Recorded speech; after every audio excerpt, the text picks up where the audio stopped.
Hi, my name is Heidi Herr, and I am a special collections librarian at Hopkins. Lots of people are surprised to know that in addition to incredible rare books like the Shakespeare First Folio, Special Collections also has an amazing collection of vintage games and toys, ranging from 19th century French fashion paper dolls to 1960s board games like Barbie, Queen of the Prom, and Mystery Date. We collect such materials because they reveal quite a bit about the popular culture of the past. Studying the games offers us the opportunity to look at how things like gender roles were marketed to children over a period of time, as well as how technology impacts game design. And to be completely honest with you, the games and toys are just totally fun to play. In order to make some of our special collections treasures available to everyone, we launched a JHU Makes Toys challenge on Instagram. The challenge is inspired by a recently acquired set of charming instructional toy maker cards created by the illustrator Helen Angus. The cards most likely date to the early 1930s and were meant to provide children with afternoons of fun by making toys from common and inexpensive household objects.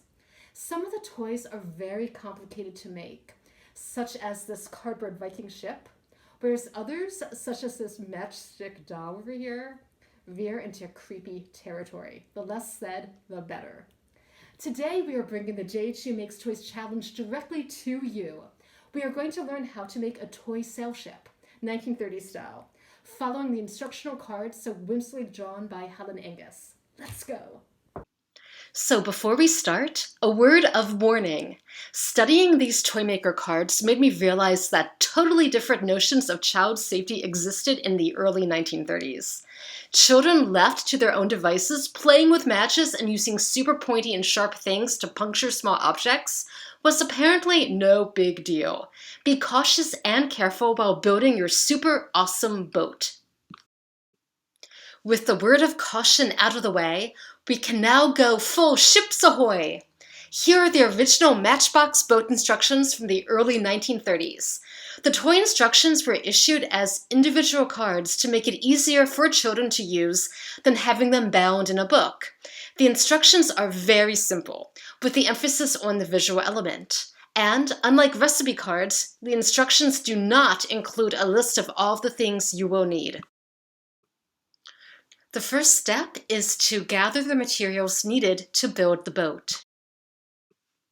To successfully construct your very own Matchbox ship, you will need the following items: 2 matchboxes or 2 similarly sized boxes, 4 matches, a spool of thread, a small knife or pointy scissors, a thick piece of paper, preferably something that is colorful or decorated, some colorful smaller pieces of paper, and this is where perhaps some post-its may come in handy, and finally glue or tape. And here's the tip for you. If you don't have matches or if you feel uncomfortable using matches for this project, cotton swabs are a great dupe. All you need to do is just cut them down to matchstick size and they work perfectly well for this toy. Once you have gathered all the materials, simply remove all matches from the matchboxes and separate the trays from the lids. Now we are going to very carefully cut a small circle in the center of the matchbox cover. This circle that we're cutting is going to be where we place the funnel a few steps down the line. So having gained confidence and very carefully cutting a small hole into a matchbox cover, we are now going to make 2 even smaller holes. These 2 holes are going to flank the space for the funnel. The holes need to be wide enough for a matchstick to be placed in each one. Definitely look at the detail from the instructional card to see precisely where these 2 smaller holes should be placed in the matchbox lid.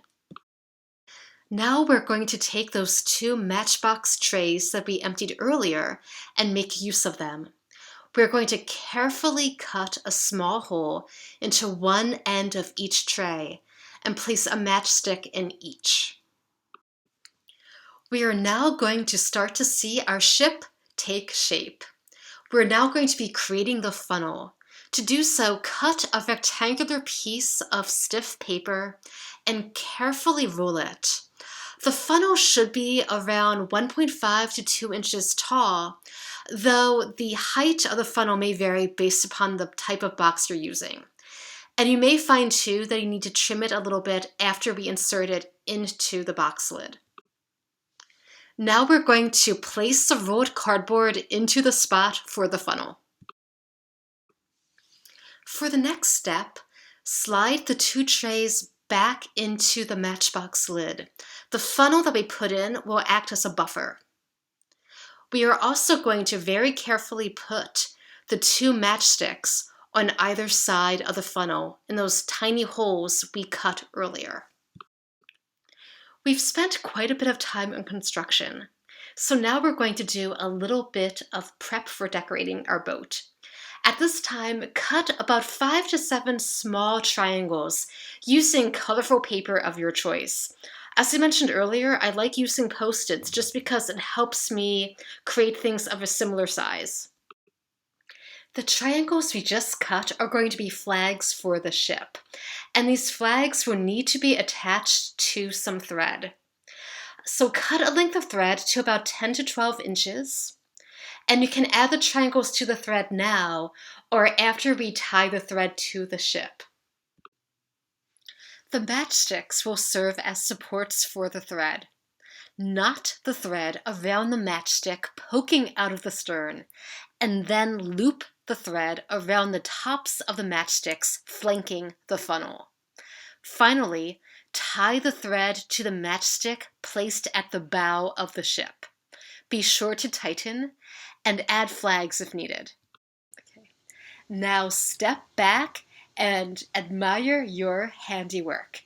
You have just created a Matchbox ship 1930 style. Congrats!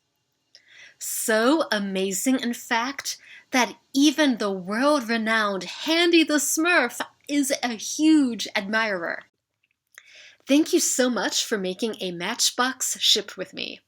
If you're interested in creating additional toys from the 1930s, such as the amazing model Viking ship, you can find additional instructions at our Special Collections Instagram page, at JHU Special Collections.